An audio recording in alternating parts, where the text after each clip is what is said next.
शुरू में इस लड़की को जो तथाकथित पीड़िता इसको सिखाया जाता था कि कुलदीप सेंगर के विपक्ष में ये बोलना है, तो ये बोल नहीं पाती। पर्दे के अंदर दूसरी लड़की को बुलवाया जाता था कुलदीप सिंह सेंगर के खिलाफ। मीडिया के लोग दिखा रहे हैं, बड़े बड़े चैनल वाले, कि बहुत गरीब परिवार से है, एक लग्जरी गाड़ी खड़ी है जो 20-22 लाख की कीमत की। ITR जो भरता था, मैंने वो ITR में लिखा है 9 करोड़ का टर्नओवर था सालाना। तथाकथित रेप पीड़िता का चाचा जिसका नाम महेश सिंह है, तो उसने क्या किया कि बूथ कैप्चरिंग की उनकी माता की तरफ से। उसी समय इसने विधायक कुलदीप सिंह सेंगर के छोटे भाई जो अतुल सिंह सेंगर हैं, उन पर इसने फायरिंग की। पीड़िता का कहना है कि वो पहले दिन से जो कंप्लेंट दे रही थी, वो विधायक जी का नाम रखना चाहती थी, बट जो वहाँ की पुलिस थी और जो अथॉरिटीज थी वो उनका नाम नहीं लिख रही थी। मैं मान लेता हूँ पुलिस नहीं लिख रही थी, पुलिस दबाव में थी, लेकिन अदालत तो नहीं दबाव में थी। 164-61 के जो बयान हुए थे उसमें भी तो इसने कुलदीप सिंह सेंगर का नाम नहीं लिया। मीडिया रिपोर्ट्स में कहीं आ रहा है कि कुलदीप सेंगर का और पीड़िता का भी कुछ रिश्ता है। जी मैं बता रहा हूँ। कुलदीप सेंगर के जो नाना थे, उनके पारिवारिक ही ये छोटे वाले नाना की इनकी जब बेल रिजेक्ट की गई, कोई पुरुष आयोग से एक महिला गई थी, तो उनके लिए उन्होंने कहा कि ऐसी महिलाओं का रेप होता है। तो ऐसी महिलाओं के साथ में रेप होता है, तो बाद में चिल्लाएंगे हमारे साथ तो रेप हो गया, हमारे साथ तो रेप हो गया। अब इनकी कंप्लेन लिखी जाए। जिस महिला के साथ अगर बलात्कार होगा, वो दूसरी महिला के लिए ये शब्द का प्रयोग करेगी इस तरीके का। आपको क्या लग रहा है कि उस टाइम जब ये इंसिडेंट हुआ था, तो उस टाइम इनकी आयु क्या रही होगी? ये हमसे 1.5 साल छोटी हैं। जिस आधार पर विधायक जी को सजा हुई है, वो एक कोई प्राइवेट स्कूल से फर्जी TC मार्कशीट बनवा के लगाई गई।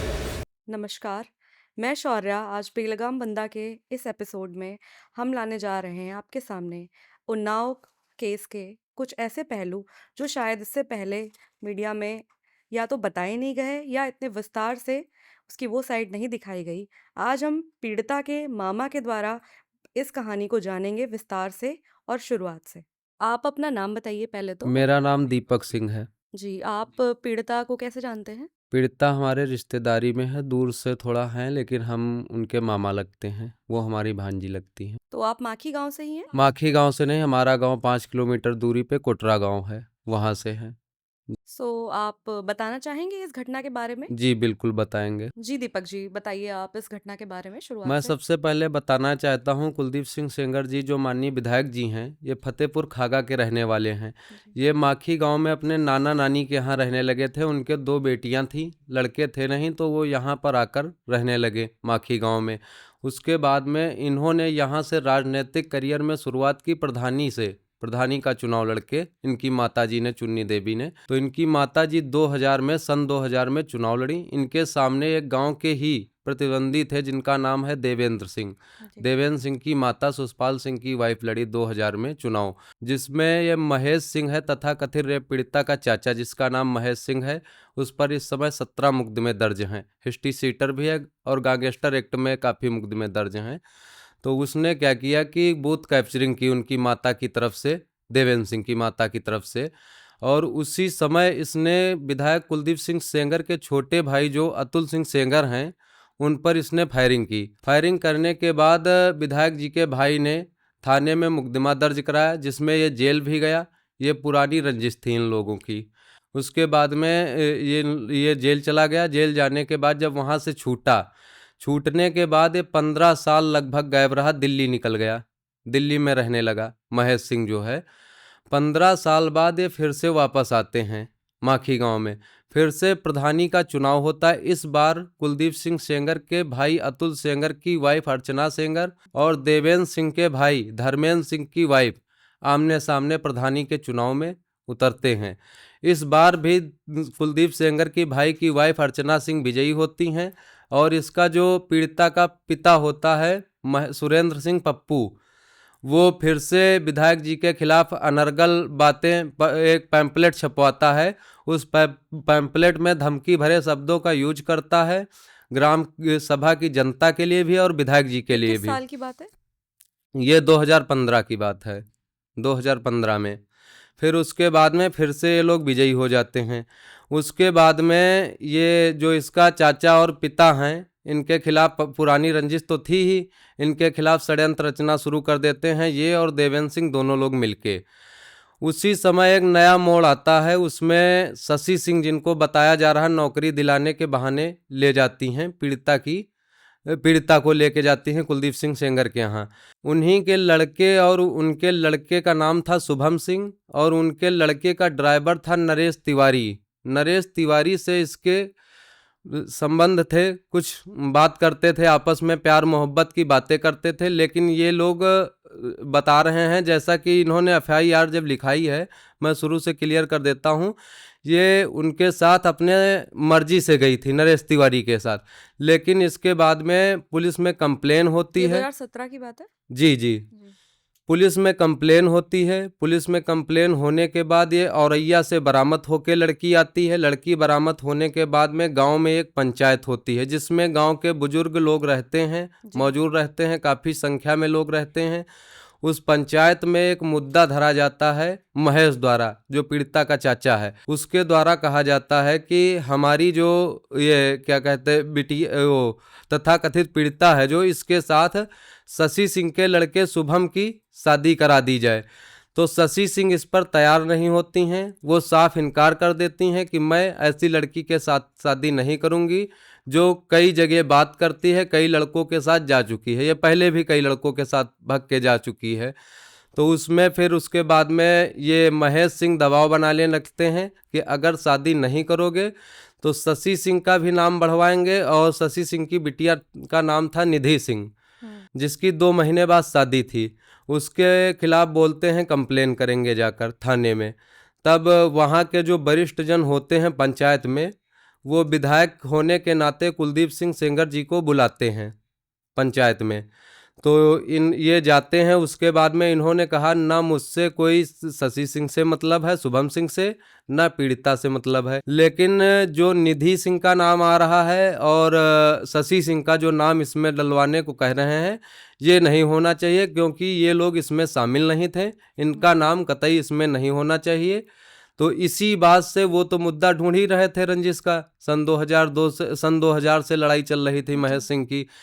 इसके बाद में जब इन्होंने मना कर दिया, उसके बाद में 20 तारीख को एक कंप्लेन होती है माखी थाने में, शुभम सिंह और नरेश तिवारी के ऊपर, और एक ब्रजेश यादव, जिसके हाथ है लड़की बता रही कि मुझे बेच लिया गया था 60,000 में। इन तीनों के खिलाफ एक एफआईआर होती है, जिसमें गैंग रेप लिखाया जाता है। तब तक कुलदीप सिंह सेंगर का कहीं नाम नहीं लिया जाता इस लड़की के द्वारा, पीड़िता के द्वारा। पीड़िता का कहना है कि वो पहले दिन से जो कंप्लेंट दे रही थी, जी उसमें वो विधायक जी का नाम रखना चाहती थी, बट जो वहाँ की पुलिस थी और जो अथॉरिटीज थी, वो उनका नाम नहीं लिख रही थी।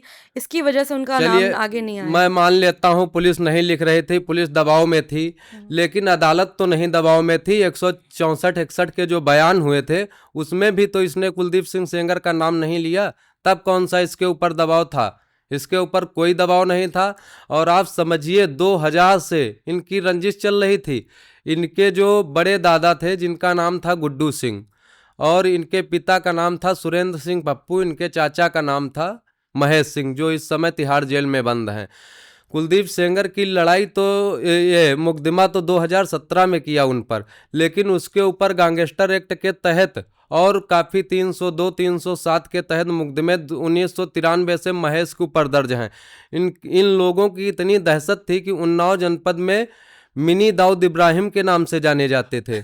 इन लोगों की इतनी दहशत थी।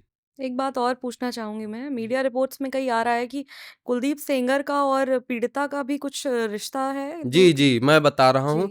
1-2 पीढ़ी दूर से रिश्ता है। कुलदीप सेंगर के जो नाना थे, उनके पारिवारिक ही ये छोटे वाले नाना की सगी नातिन है। रिश्ते में इनकी दूर की बहन हुई। हाँ हाँ, बहन हुई जी जी। और बहन नहीं, भतीजी हुई, भतीजी भतीजी भतीजी हुई है जी। और पीड़िता का के परिवार का आचरण और गांव के लोगों के प्रति क्या रुख था? गांव के लोग, मैं तो कहता हूँ, जो जितने बड़े बड़े चैनल वाले दिखा रहे हैं, उनको मैं चैलेंज के साथ कहता हूँ, माखी गांव की तो बात छोड़िए, पूरे जनपद में आएँ और ज़मीनी स्तर पर न्यूज़ बनाएं, चलाएं।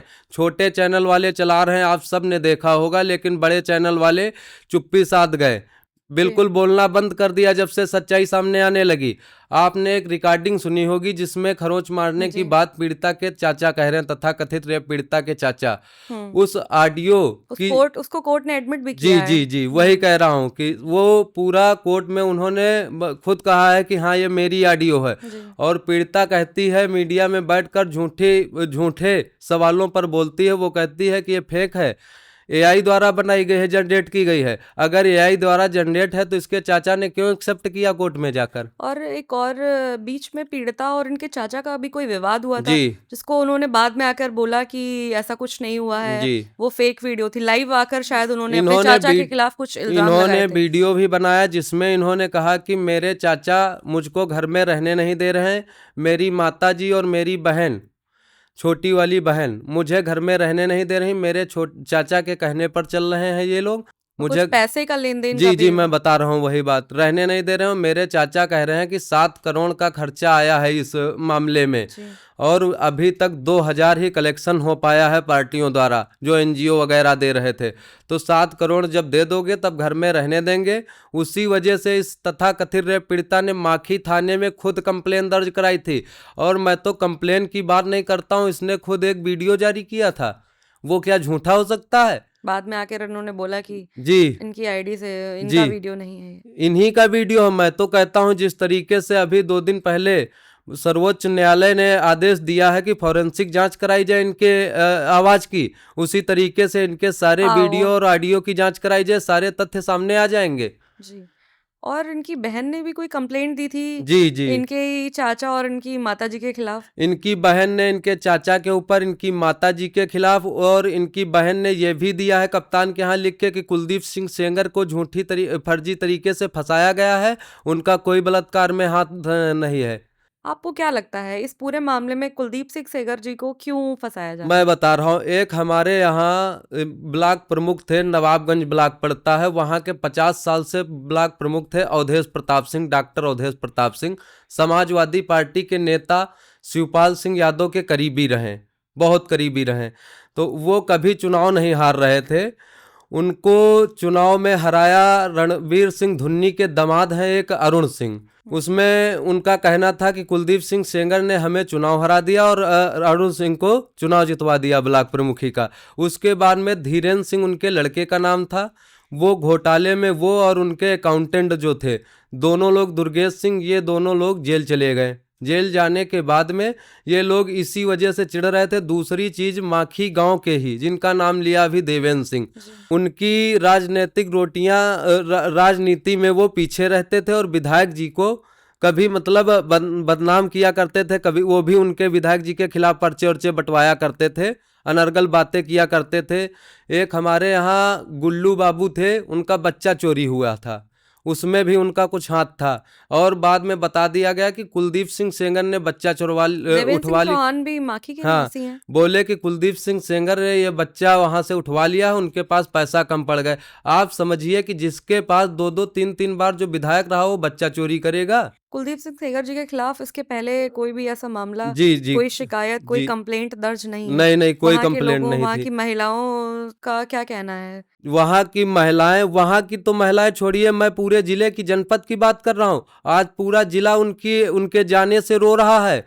मैं तो देखकर मैं खुद रोने लगता हूँ कि उनकी बेटी जो है ऐश्वर्या सिंह सेंगर और इश्ता सिंह सेंगर, दोनों बेटियों को देखकर मुझे खुद आंसू आने लगते हैं। बेटियों के खिलाफ भी उन्होंने मीडिया में आके जी बहुत उल्टी सीधी मुझे मालूम है ये लोग अनर्गल बातें केवल कर रहे हैं, ये पूरी तरीके से राजनीतिक षड्यंत्र है। मैं बताना चाहता हूं, जब धीरेन्द्र सिंह जेल चले गए उसके बाद में इनके जो पिता थे तथा कथित रेप पीड़िता के, जिससे लड़ाई झगड़ा हुआ था, 4 जून शायद था, 4 जून को जब लड़ाई झगड़ा हुआ तो इनके पिता से और इनके पारिवारिक चाचा से लड़ाई झगड़ा हुआ था। कुलदीप सिंह सेंगर के भाई अतुल सेंगर उस समय कानपुर में थे और विधायक जी शायद जिले में ही नहीं मौजूद थे। तो विधायक जी का हाथ कहाँ से हो सकता? दोनों तरफ से कंप्लेंट दी गई, दोनों तरफ से गिरफ्तारी हुई, जेल भेजे गए। जेल जाने के बाद धीरेन्द्र सिंह जो घोटाले में अंदर थे, उनकी जमानत एक दिन पहले। और एक चीज है, जिस दिन पीड़िता के पिता की मृत्यु हुई है उसके एक दिन पहले से ही पीड़िता चिल्लाने लगी, मुख्यमंत्री आवाज जाकर मेरे पिता को कुलदीप सेंगर के भाई ने मार दिया। ये पूरा प्री उस प्लांट केस से तरीके तो से कुलदीप सिंह सेंगर डिस्चार्ज हो गए हैं, जी जी उनका कोई इन्वॉल्वमेंट नहीं पाया जी गया जी है। मैं बता रहा हूँ अभी। तो ये पहले ही ड्रामा चालू कर दिया, इसका हर बार का यही ड्रामा है। उसके बाद में धीरेन्द्र सिंह की एक दिन पहले जमानत हो जाती है, इसके पिता की मृत्यु से एक दिन पहले, और ये अपनी रिहाई नहीं भिजवाते, दूसरे दिन ये बाहर आते हैं। तो मैं तो ये कहता हूँ इसकी भी जांच होना चाहिए, धीरेन्द्र सिंह ने ही कहीं तो नहीं मरवाया है पीड़िता के पिता को कि कुलदीप सिंह सेंगर को फंसाया जा सके, क्योंकि इनकी चुनावी रंजिश थी। हमें पूरा यकीन है अगर जांच होगी, निष्पक्ष जांच होगी, तो धीरेन्द्र सिंह का हाथ जरूर निकलेगा इसमें। ऐश्वर्या सिंगर ने अभी अमित शाह जी को एक पत्र भी लिखा है जी कि अगर पीड़िता खुद को कुछ कर लेती है या उनको करवा दिया जाता है तो उनके परिवार का इसमें जी नाम आएगा, तो उनको सुरक्षा प्रदान की जाए। जी तो आपको ऐसा लगता है कि वो खुद के लिए ऐसा कुछ कर सकती हैं? जी जी मैं इस पर भी कहना चाहता हूं, मैं खुद सर्वोच्च न्यायालय और सरकार से मांग करता हूं कि इसकी सुरक्षा बढ़ाई जाए और इसका जो खाने पीने की चीज है उसको भी चेक करके दिया जाए, क्योंकि इसके साथ जो लगे हैं बड़े बड़े लोग, राहुल गांधी जैसे लोग, योगिता भयाना जैसे लोग, वो कुछ भी करा सकते हैं, तरह से ऊपर तक लगे हैं। एक बयान आया है उनका अभी, अब इनकी जब बेल रिजेक्ट की गई तो उनसे किसी मीडिया चैनल ने पूछा, एक एक कोई पुरुष आयोग से एक महिला गई थी, मैं जी उनका जी नाम नहीं लेना चाहूंगी, तो उनके लिए उन्होंने कहा कि ऐसी महिलाओं का रेप होता है। आप समझिए, जिस महिला के साथ अगर बलात्कार या रेप होगा वो दूसरी महिला के लिए ये शब्द का प्रयोग करेगी इस तरीके का। ये कुछ नहीं है, ये केवल ड्रामा बनाया गया है पूरी तरीके से। जो लोग कुलदीप सेंगर को राजनीति में पीछे नहीं कर पा रहे थे, उन लोगों ने षड्यंत्र रच के तरह से ऊपर तक कुलदीप सेंगर को जेल के अंदर कराने के बाद में, जो आप समझिए जो लोग प्रधानी का चुनाव नहीं जीत रहे थे वो आज ब्लॉक प्रमुख बने बैठे हैं। जी, जी तो कुलदीप सेंगर को बाहर ना देने आने में राजनीतिक षड्यंत्र है, जी आपका पूरी ये तरीके मानना से है। है? जी, जी और कुछ ऐसा जो आप बताना चाहें इस केस जी के बारे में? अब मैं ये बताना चाहता हूं, जैसे कि पीड़िता कह रही है कि हमारे लोगों को, अभी 2 दिन 3 दिन पहले देखा कि हमारे लोगों को सुरक्षा दी जाए और सुरक्षा बढ़ाई जाए। मैं उससे ये पूछना चाहता हूं आपके चैनल के माध्यम से कि वो कौन लोग हैं उन्नाव जनपद में जिनके लिए ये सुरक्षा मांग रही है। पूरा उन्नाव जनपद जानना चाहता है वो कौन लोग हैं जिन्होंने षड्यंत्र के तहत विधायक कुलदीप सिंह सेंगर को जेल भिजवाया और सुरक्षा लेकर घूम रहे हैं, दबंगई कर रहे हैं उन्नाव जनपद में। इसने ही कुछ दिन पहले एक वीडियो जारी किया था जिसमें कुछ लोगों का नाम लिया था, अजेंद्र अवस्थी वकील का, देवेंद्र सिंह का नाम लिया था और कई लोगों का लिया था कि ये लोग मेरे पैरोकार नहीं, फर्जी तरीके से सुरक्षा लेकर घूम रहे हैं और इनकी सुरक्षा हटाई जाए, नहीं बैंक तक लूट लेंगे। और कुछ दिन बाद इनके लिए ही वो सुरक्षा मांगती है। ये आप समझिए 2-2 दिन में ये बयान बदलती रहती है। हाँ, उन्होंने कोर्ट के लिए भी बातें बोली हैं, जब उनके फेवर में जजमेंट आता है तो जी जी उन्होंने बोला है, बाकी कोर्ट के जजेस के अगेंस्ट भी उन्होंने कुछ बयान दिए हैं मीडिया जी में आके।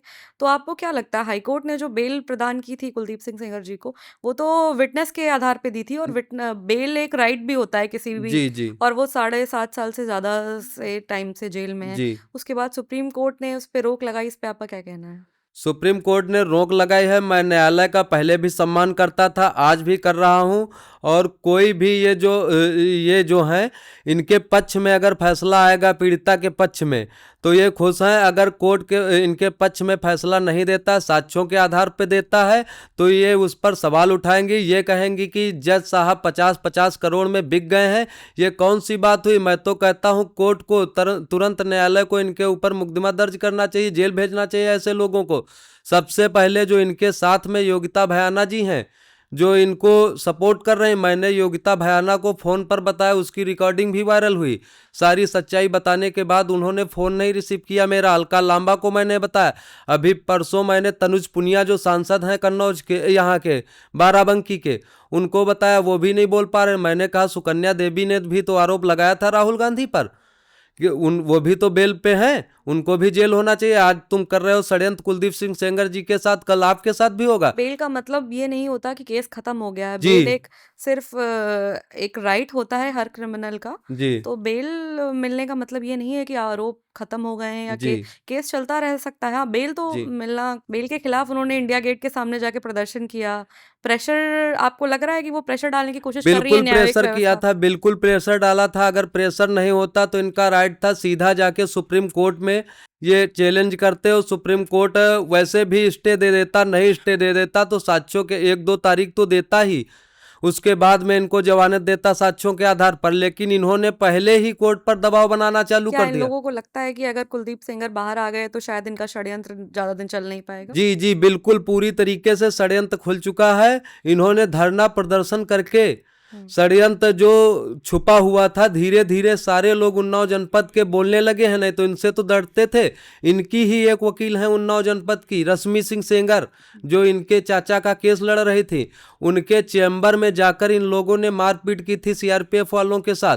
उस सीआरपीएफ का नाजायज फायदा उठाती थी। आपने देखा होगा किस तरीके की रील बनाती हैं ये लोग, कि सीआरपीएफ वाले की रील देखा होगा, सीआरपीएफ वालों के साथ जो रील बना रही है किस तरीके से बना रहे हैं। हमें तो लग रहा है, हम सरकार से मांग करते हैं और अदालत से कि सीआरपीएफ वालों की सुरक्षा बढ़ाई जाए, उनको भी निगरानी में रखा जाए, उनको कैमरा दिए जाएं। ऐसा ना हो कुछ दिन बाद इनके ऊपर सीआरपीएफ वालों के ऊपर रेप का आरोप लगा दे तथाकथित रेप पीड़िता।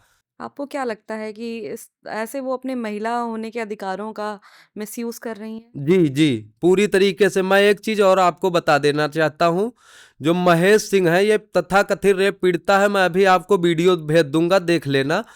उसमें इन्होंने क्या किया है कि सबसे पहले शुरू में इस लड़की को, जो तथाकथित रेप पीड़िता, इसको सिखाया जाता था कि कुलदीप सेंगर के विपक्ष में ये बोलना है, तो ये बोल नहीं पाती थी। इस वजह से महेश सिंह की लाई हुई एक साथ में, मतलब उसको क्या कहे, उनके साथ महेश सिंह के रहती थी, और उस औरत का नाम था सोनू। सोनू को लेकर उसका मुंह लपेटकर पर्दे के अंदर दूसरी लड़की को बुलवाया जाता था कुलदीप सिंह सेंगर के खिलाफ। मैं संतुष्ट नहीं हूँ, मैं तो कह तो रही हूँ, ये भी नहीं कह रही हूँ कि ना कराई जाए, सब कुछ कराया जाए, मैं मंजूर है, लेकिन इनको अरेस्ट किया जाए। अच्छा जी, मतलब जो बयान जिसके दिए जा साथ रहे थे वो बलात्कार, पीड़िता ने दे हाँ, रही थी, जिसके कोई साथ और बलात्कार हुआ वो उसको ये याद नहीं कि मेरे साथ कब बलात्कार हुआ, किस टाइम हुआ। वो बार बार समय बदलती है। वो अगर तो कोई फॉरेंसिक रिपोर्ट ने उनकी ऑडियो रिकॉर्डिंग्स की जांच की स्वीकार कर ली है मांग, जी तो सारी चीजें वो सामने आएंगी जी जांच, फॉरेंसिक जी जांच में। मैं कोर्ट का बहुत बहुत धन्यवाद देता हूं कि उसने ये स्वीकार किया और जांच का आदेश दिया। इससे सच्चाई सामने आएगी। मैं तो ये कहता हूं कि नार्को टेस्ट के लिए जो आरोपी है, आज तक आपने कभी सुना ही नहीं होगा, आरोपी नार्को टेस्ट के लिए बार बार कह रहा 2017 से, और ये नार्को टेस्ट कराने से पीछे हट रही हैं। तो मैं तो कोर्ट से ये कहना चाहता हूं, अगर नार्को टेस्ट हो तो लाइव टेलीकास्ट हो, जिससे पूरे भारत की जनता जान सके और इस षड्यंत्र का पर्दाफाश हो दो और सके। चीजें इस केस में बहुत ज्यादा उठाई गई हैं टाइम रहते रहते। पहली चीज तो आयु, और दूसरी चीज बदला हुआ टाइम। जी तो आपको क्या लग रहा है कि उस टाइम जब ये इंसिडेंट हुआ था तो उस टाइम इनकी आयु क्या रही होगी? इनकी आयु, मेरी उम्र इस समय 27-28 साल से ऊपर ही होगी। जी ये हमसे साल 1.5 साल छोटी हैं लगभग, रिश्तेदारी होने के नाते मुझे पता है, साल 1.5 साल छोटी है। दूसरी चीज, इनकी जो मार्कशीट है, जो प्राइमरी स्कूल में पढ़ी थी, 1998 लिखा हुआ है, और एक जिस आधार पर इनको क्या कहते विधायक जी को सजा हुई है, वो एक कोई प्राइवेट स्कूल से फर्जी टीसी मार्कशीट बनवा के लगाई गई। 2001 लिखा हुआ है हाँ, इसमें। उसको फर्जी लगवाया गया, जो यहाँ की परिवार रजिस्टर की नकल होती है गांव में, जिसको माना जाता है परिवार रजिस्टर की नकल में सारा ब्यौरा दर्ज होता है, उसमें 1999 है, और एक फर्जी टीसी मार्कशीट के आधार पर ये 30,000 कोर्ट ने विधायक जी को सजा सुना दी। इस वजह से, क्योंकि मीडिया का प्रेशर बहुत ज़्यादा था और राजनीतिक लोगों का भी प्रेशर बहुत ज़्यादा था, इस वजह से और विपक्ष का प्रेशर ज्यादा था सरकार पे। आपको लगता है इस केस में मीडिया ट्रायल हुआ है? जी, पूरी तरीके से मीडिया ट्रायल हुआ है। ये कोई क्यों नहीं कहता कुलदीप सिंह सेंगर कांग्रेस से राजनीति शुरू करते हैं, उसके बाद में एक बार बसपा से सदर से चुनाव लड़ते हैं, 2 बार सपा से रहते हैं, और 17 में बीजेपी में आते हैं और मुकदमा लिख जाता है। तो सपा वाला क्यों नहीं कोई कहता? केवल बीजेपी को गिराने के चक्कर में बलि का बकरा कुलदीप सिंह सेंगर जी को बनाया गया है विपक्षी पार्टियों द्वारा। पीड़िता ने अपना टाइम भी 3 बार बदला है अपने हाँ, मैं बयान बता में। रहा हूँ टाइम क्यों बदला। पीड़िता ने टाइम इस वजह से बदला, पहली बार 2 बजे की जब एप्लीकेशन दी, तो माननीय विधायक जी अपनी पत्नी के साथ गंगा दशहरा के मेले में उपस्थित थे। वो फोटो आज भी विधायक जी के फेसबुक पे पड़ी हुई है, इसी वजह से उसने टाइम बदला। दूसरी बात, विधायक जी फिर कहीं दूसरी लोकेशन पे थे, दूरी पर थे ज़्यादा, इस वजह से वो टाइम 6 बजे वाला बदला गया। वो भी वीडियो मेरे पास है, ये जो कह रही ये मेरा वीडियो नहीं, मैं दिखाऊंगा सीओ ऑफिस जाकर। इन्होंने ही एप्लीकेशन दिया और वहां मीडिया वालों के सामने कहा मेरे साथ 6 बजे कुलदीप सेंगर ने बलात्कार किया, इनका ही वीडियो है, मैं अभी आपको भेज दूंगा।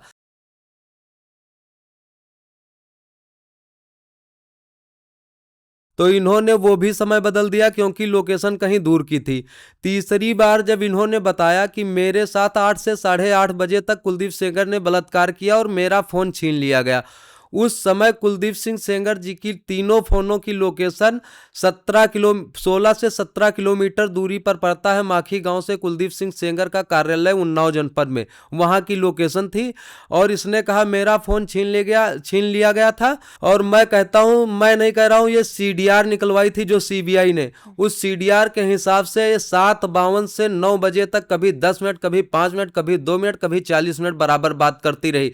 ऐसा कैसे संभव हो सकता? अगर कुलदीप सेंगर बलात्कार कर रहे थे, तुम्हारा फोन चालू था, तो किसी को बता सकती थी आप। इनका हमने अभी कुछ रिपोर्ट्स देखी, कुछ गांव वालों के बयानों को सुना है, उसके हिसाब से है कि ये लोग गुंडाई करते थे, इनके घर वाले कोई कर भी वसूल करते थे। जी जी, बाकी इस बारे में कुछ बताना चाहें? हाँ बिल्कुल बताएंगे। ये लोग पहले से ही, मैंने जैसा बताया, मिनी दाऊद इब्राहिम के नाम से उन्नाव जनपद में मशहूर थे। तीनों भाई बहुत बड़े खूंखार बदमाश थे। ये डकैती भी डालते थे, चोरी भी करते थे, इनका यही काम ही था।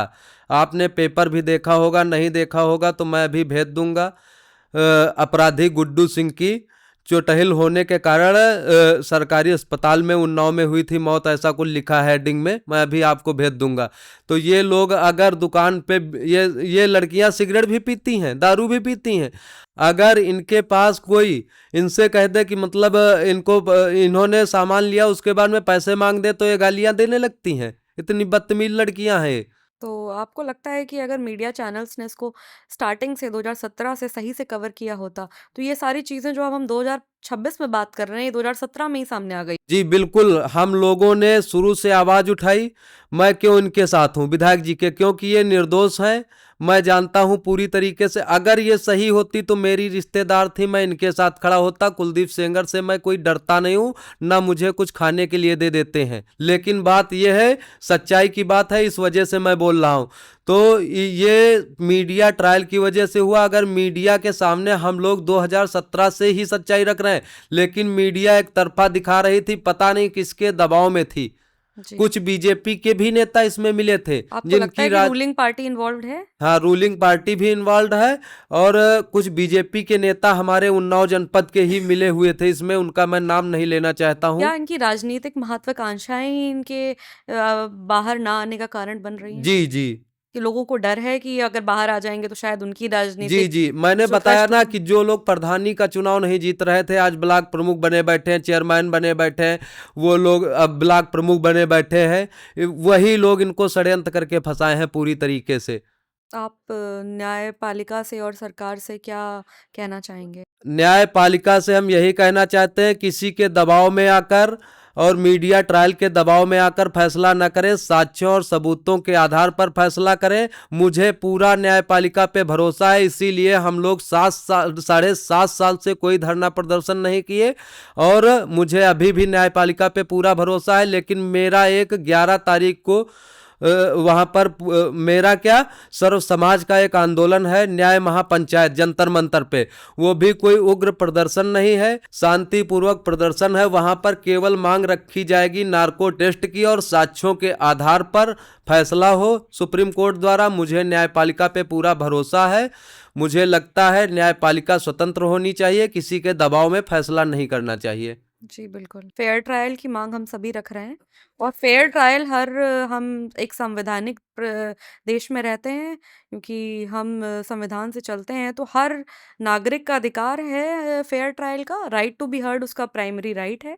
तो हम उम्मीद करते हैं कि आपके सारे फैक्ट्स और केसेस के विटनेसेस के आधार पे कोर्ट इन चीज़ों को देखेगा, और फैसला जो भी आएगा वो एक न्याय संगत देश के हिसाब से आएगा। जी, एक चीज मैं और बता देना चाहता हूँ, जो मीडिया के लोग दिखा रहे हैं, बड़े बड़े चैनल वाले, कि बहुत गरीब परिवार से है, 400-500 की मजदूरी करके ये लोग अपना जीवन यापन करते थे, उस पर मैं बोलना चाहता हूँ कि मैं अभी आपको वीडियो और फोटो भेज देता हूँ। एक लग्जरी गाड़ी खड़ी है 2015 की, सफारी, टाटा सफारी, जो 20-22 लाख की हमारे ही कीमत चैनल की। के पुराने वीडियो में हमने जी दिखाया जी है वो। गाड़ी खड़ी है। और एक आईटीआर अभी मैं आपको भेज रहा हूँ, इसके चाचा का कहना, आईटीआर जो भरता था मैंने, वो आईटीआर में लिखा है 9 करोड़ का टर्नओवर था सालाना और 58 लाख ये जीएसटी भरता था सालाना।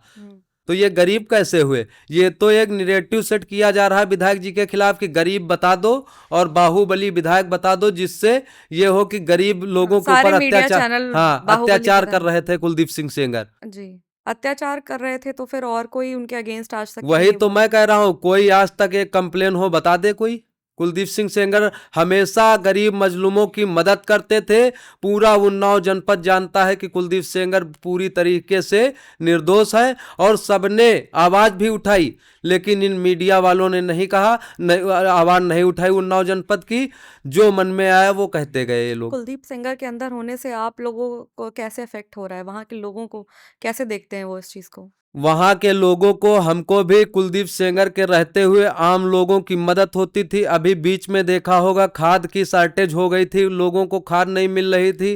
कुछ मीडिया चैनल वाले गए तो कुछ लोग रोने लगे कि भैया होते तो हमें खेती किसानी के लिए हर चीज उपलब्ध मिलती, लेकिन भैया नहीं है तो हमें बहुत कष्ट है। आप समझिए 90 वर्ष की बुजुर्ग महिलाएं और बूढ़े लोग वो रो रहे हैं विधायक जी के ना रहने से। अगर वो गलत होते तो ये लोग रोते? आपने देखा होगा कई चैनलों पर रोते हुए बुजुर्गों को। हाँ, एक और चीज सामने आ रही है। हमने वीडियो देखा है कई, जिसमें जिस प्राइवेट स्कूल का जिक्र हो रहा है, उसमें सीबीआई ने जो रिपोर्ट लगाई है उसमें ये लिखा हुआ है कि वो वहाँ से फर्स्ट से लेके फिफ्थ तक, 1 से 5वीं तक वहाँ पढ़ी थी।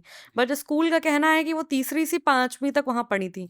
तो ऐसा हुआ है क्या? सीबीआई पे दबाव बनाया गया है रिपोर्ट बदलने का? जी जी सीबीआई ने पूरी तरीके से प्रिंसिपल पर दबाव बनाया था। वो वीडियो हम लोगों के पास है, वो मैं आपको भेज दूंगा। लगे हुए हैं फर्जी टीसी इन्होंने और महेंद्र वकील ने हमको बनवा के दिया था। ये लोग कहाँ से लाए ये हमको नहीं मालूम। प्रिंसिपल ने ये भी कहा है कि 1 साल पहले शायद वो लोग आए थे, वो ये कह रहे थे कि 1 साल उनकी उम्र कर दी जाए, कम कर जी दी जी जाए। इनके चाचा पीड़िता महेश के सिंह, परिवार महेश सिंह गए थे इनके चाचा। जी। वो प्रिंसिपल पर दबाव बना रहे थे कि इनकी 1 साल एज कम कर दी जाए, लेकिन प्रिंसिपल ने नहीं किया था। और उसके बाद में सीबीआई ने वो भी, वीडियो हम रेफरेंस के लिए अपने वीडियो में अटैच कर देंगे, जी जिससे जी लोग ये समझ अभी पाएं मैं कि हम आपको किस प्रकरण की बात जी कर रहे हैं। अभी मैं आपको वो वीडियो भेज दूंगा। सीबीआई इतना प्रेशर में थी कि कोई साक्ष्य नहीं देखा, कोई सबूत नहीं देखा। आपने देखा होगा मर्डर वाले केस में कि 300, कस्टोडियल डेथ में। हाँ, 304 लगाया है गैर इरादतन हत्या। ये कहीं हो सकता है कि गैर इरादतन कुलदीप सेंगर ने हत्या करा दी इसके पिता की? सीबीआई कहीं ना कहीं किसके प्रेशर में थी ये सीबीआई ही जान सकती है, लेकिन प्रेशर में थी। इसी वजह से थोड़ा जल्दी करके चार्जशीट दाखिल कर दी और उसने साक्ष्य सबूत कोई भी नहीं पेश किया। केवल लड़की के बयान पर कुलदीप सेंगर को सजा हुई। सीबीआई ने अगर एक फेयर जांच की होती, रिपोर्ट अगर फेयर जी। लगाई होती, तो आज कुलदीप सेंगर शायद बाहर होते। हाँ, पूरी तरीके से निर्दोष साबित होते। वो आज उन्नाव जनपद की जनता के बीच में होते और पीड़िता जेल में होती। मैं ये भी मांग करना चाहता हूँ आपके चैनल से, जितने भी इसमें षड्यंत्रकारी हैं उनको जेल होनी चाहिए, वो भी उम्र कैद। मैं तो फांसी की मांग करता हूँ, लेकिन अगर फांसी ना हो तो उम्र कैद की सजा हो। जिस समय ये साबित हो जाए कि ये फर्जी केस लगाया गया। 7.5 साल किसी के जिंदगी के बर्बाद कर दिए गए। उनके भी बेटियां हैं 2, उनका भी परिवार है, वो भी रो रहे हैं। यह थी उन्नाव की कहानी का वो पहलू जो शायद आज के पहले किसी चैनल ने नहीं दिखाया। और ये थे पीड़िता के मामा, जिन्होंने हमें फैक्ट बाय फैक्ट, कड़ी बाय कड़ी इस केस को समझाने का प्रयास करा, जिससे आपको और हमारे दर्शकों को ये समझ आ सके कि हर कहानी के 2 पहलू होते हैं। हम किसी भी केस का फैसला ये सोचकर, ये देखकर नहीं कर सकते कि पीड़िता, हो सकता है कि ये सच है, पर अगर सच भी है तो हम एक फेयर ट्रायल की मांग करते हैं। फेयर ट्रायल हर एक अक्यूज्ड का हक है। एंड सुप्रीम कोर्ट ने ही अपने एक डिसीजन में कहा है कि bail is a right and conviction is an exception. और मैं ये कहना चाहूँगी भारतीय मीडिया को कि वो अपने हाथ में कानून को लेकर वकील बनकर दलीलों को पेश कर कर सज़ा सुनाना बंद कर दें, वरना अन्यथा हम अधिवक्ताओं को सामने आकर पत्रकारों को पत्रकारिता सिखानी पड़ेगी और ये बताना पड़ेगा कि एक सेंसिबल मीडिया कैसे किसी केस को कवर करती है और एक गलत एंगल से नैरेटिव सेट करके किसी बात को दिखाने से किसी परिवार का क्या हश्र होता है।